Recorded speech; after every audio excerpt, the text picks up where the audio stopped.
fight like a roaring fight. Crypto and dreams under stadium lights. Sweat and fire, hearts ignite. Evening sports buffet. With the Ginch we play. Highlights while scores collide. It's the riot live tonight. It's Friday, ladies and gentlemen.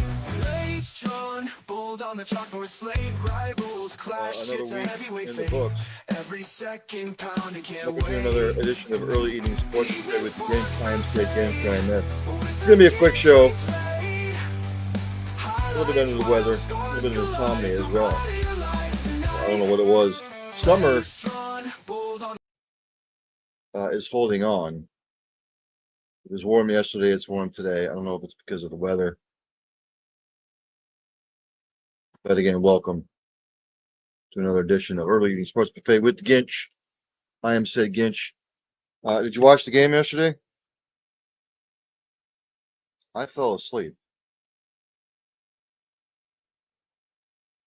But the Bills beat the Dolphins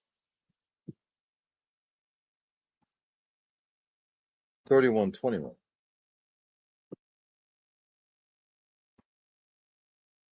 We go to the box score. I know Tua, I saw some of the highlights. He threw a crucial pick in the fourth quarter. He was 22 of 34, 146 yards, 2 touchdowns, and interception. Devin Achane, 12 carries, 62 yards. Tyreek Hill, 5 for 49 and a touchdown. Jalen Waddle had a touchdown. Excuse me. Tyrell Dodson, 11 total tackles. Josh Allen building up his case for another MVP season. 22 of 28, 213 yards, 3 touchdowns, no picks. James Cook, 19 carries, 108 yards and a touchdown. Dalton Kincaid, 5 for 66 and a touch, leading receiver. Jerron Johnson, 8 total tackles. We go to the team stats again. Buffalo didn't turn it over any. Miami with the crucial turnover by Tua. Rushing yards are about even. Buffalo in the passing game a little bit better. Both were good on third downs. Buffalo 3-0, Miami 0-3. So the Mike McDaniel guillotine watch is on. I said before, I didn't think he was going to last through the season. After that loss to the Colts, I won't back off that now. The Dolphins are 0-3. More likely than not, 11-6 will most likely get you a wild card into the playoffs. So they would likely have to go 11-3 the rest of the way. And I don't see that happening. I think they will make a change to the head coaching position sooner than later. Just don't know when. So we'll have to keep an eye on that. Clayton Kershaw announced today he's retiring at the end of the season. So one last hurrah for him. NFL news and notes: Commanders rule out Jaden Daniels. Marcus Mariota will start a quarterback for the Commanders on Sunday. Bet wisely. I'm taking the Raiders in this game. I took the Raiders anyway earlier in the week because I kind of felt like Daniels was not going to play.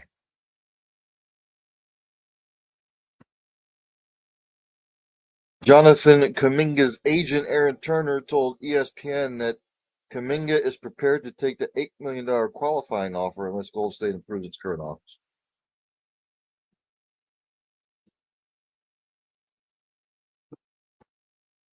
When they say it's not about the money, it's about the money. Reported by Anthony Slater, ESPN.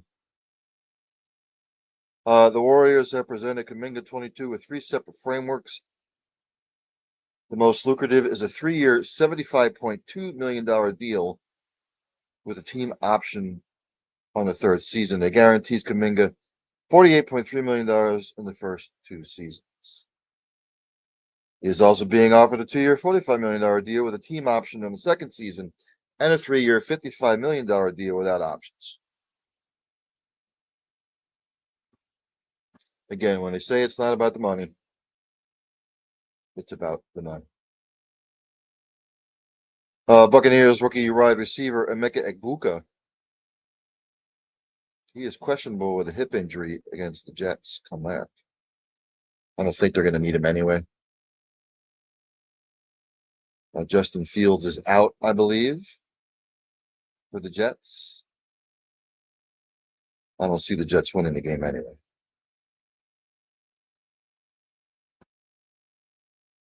Rampage Jackson's son, Raja, was officially arrested on assault charges.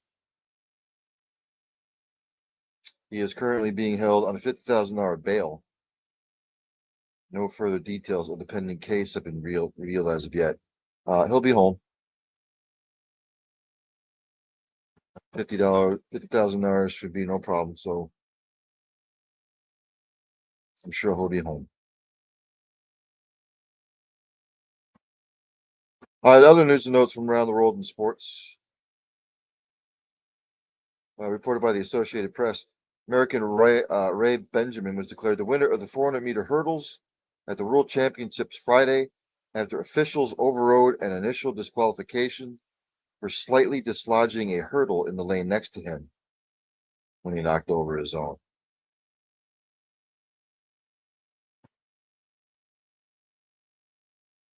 So justice served.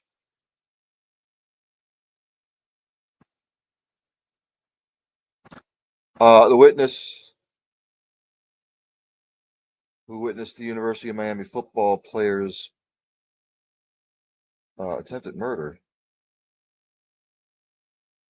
This is reported by Paul Levine, Espen. Florida prosecutors confirmed in a hearing Friday that their key witness in the murder case of a former University of Miami football player is alive and was contacted Thursday by officers where he lives in Kentucky. ESPN reported yesterday, that despite prosecutors stating July 17th that they tried every effort to locate 81-year-old Paul Connor and had a report from a commercial database he was dead, journalists found Connor alive at his apartment in Louisville. He is the only witness in the case against former Miami football player Rashawn Jones, who is facing second-degree murder charges in the 2006 shooting of teammate Brian Pata. Jones, who was arrested in 2021, has pleaded not guilty.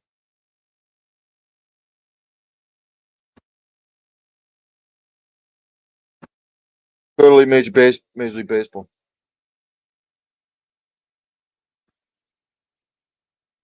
I will do the standings as they stand today.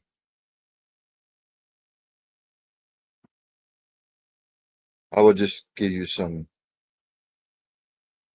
playoff battleship. So right now, the American League East, the Blue Jays lead the Yankees by 3 games. In the Central, look out, ladies and gentlemen. The Cleveland Guardians have cut the Detroit Tigers lead to 3.5. Royals, who are still alive for a wild card, are third, 9 games back.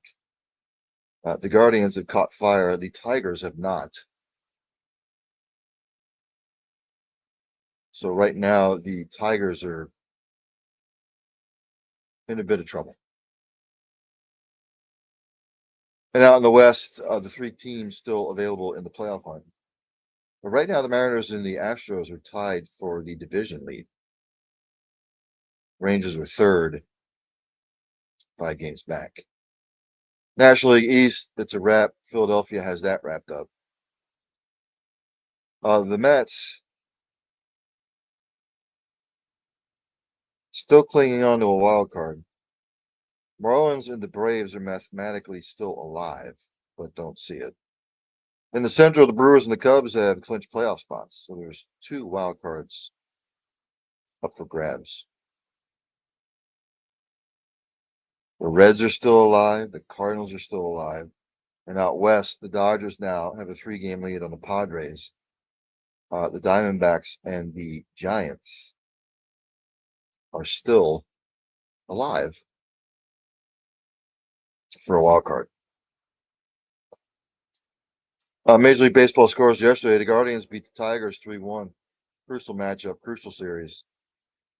Mets beat the Padres 6-1. The Rays over the Blue Jays 4-zip. Athletics over the Red Sox 5-3. The Mariners beat the Royals 2-zip. The Marlins over the Rockies 9-7. The Reds over the Cubs 1-0. The Yankees blanked the Orioles 7-zip. Brewers over the Angels 5-2. And the Dodgers beat the Giants 2-1. On the slate today, the Braves are at the Tigers, Cubs at the Reds, Athletics at the Pirates, the Yankees are at the Orioles, Nationals at the Mets, the Red Sox are at the Rays, the Padres at the White Sox, Blue Jays at the Royals, Marlins at the Rangers, Guardians at the Twins, Mariners at the Stros, Angels at the Rockies, Brewers at the Cardinals, Phillies at the Diamondbacks, and the Giants are at the Dodgers. WNBA action yesterday.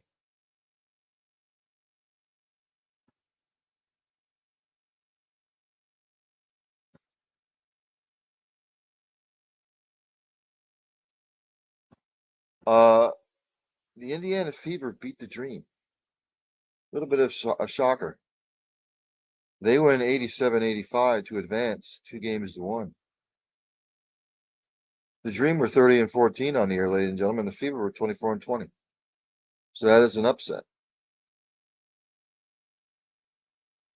And another tight one. The Aces closed out the Storm 2-1 by winning 74-73. Tonight, the ladies, it's the Liberty at the Mercury in a rubber match.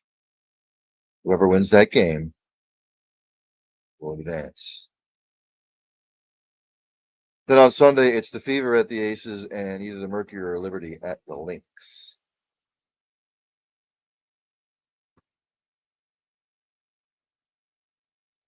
Again, NASCAR playoff race number 4 up there in New Hampshire this weekend.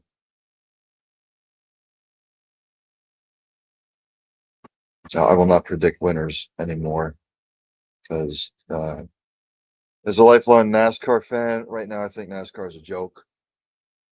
I think they know it's a joke, and it's not appealing to the masses as it once was, to be quite honest with you. Again, golf-wise, no news. It's just the Ryder Cup next week. That'll be the biggie. Went over everything college football on Monday. Some decent matchups this weekend.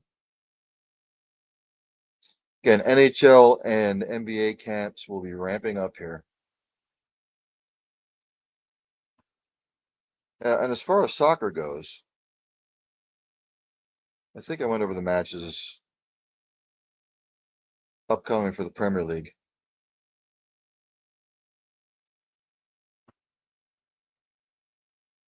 I vaguely remember going over predictions of those set matches. It's my Verizon pad buffers. A big time slate tomorrow, 7:30 a.m. on the USA Network, 7:30 a.m. Eastern Time. Liverpool is hosting Everton. Liverpool should win this comfortably. Liverpool 3, Everton 1. At 10 a.m. on Peacock, Brighton will host Tottenham. I think Tottenham wins this one 2-1. Also on Peacock at 10 o'clock, it is Burnley hosting Nottingham Forest. I have this one being a 1-1 draw. 10 o'clock Eastern Standard Time, USA Network and Universo. West Ham hosting Crystal Palace. I will go 1-1 draw as well. 10 a.m. Wolverhampton is hosting Leeds.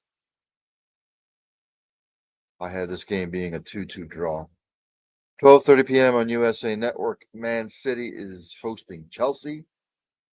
I have Chelsea winning at 2-1. And at 3 p.m., Fulham hosts Brentford. I have this being a 1-0 win for Fulham. But then on Sunday, I said then on Sunday,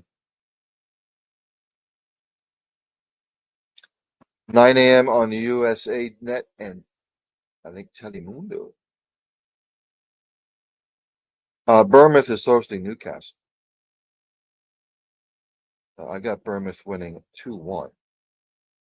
9 a.m. on Peacock, Sunderland will host Aston Villa.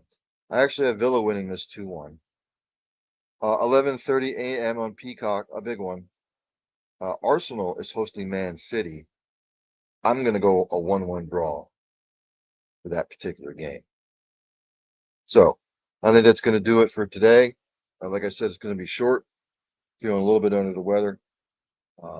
Enjoy this weekend's action, ladies and gentlemen. Winding down the regular season in baseball, wild card in full flux. NFL Week 3 continues on Sunday. And then the college, they're calling it Week 4, but it's really Week 5. So enjoy all the action. Have a safe weekend, everybody. As I say at the end of every show, practice compassion, practice empathy, a passion for what you do. Hug somebody every once in a while. You might make their day. Tell somebody you love them. You might not get a second chance. If for the love of Christ, if you see somebody struggling, if you see somebody being bullied, or just somebody might feel like they're out of place in the world, inquire, ask questions. You might just be saving not a life, you might be saving multiple lives. So, again, enjoy the weekend, everybody. There's only one thing left to do. Dandy Don, take me out. Turn out the lights, the party's over. They say that all good things must end. Call it a night, the party's over. And tomorrow and next year starts the same old thing again.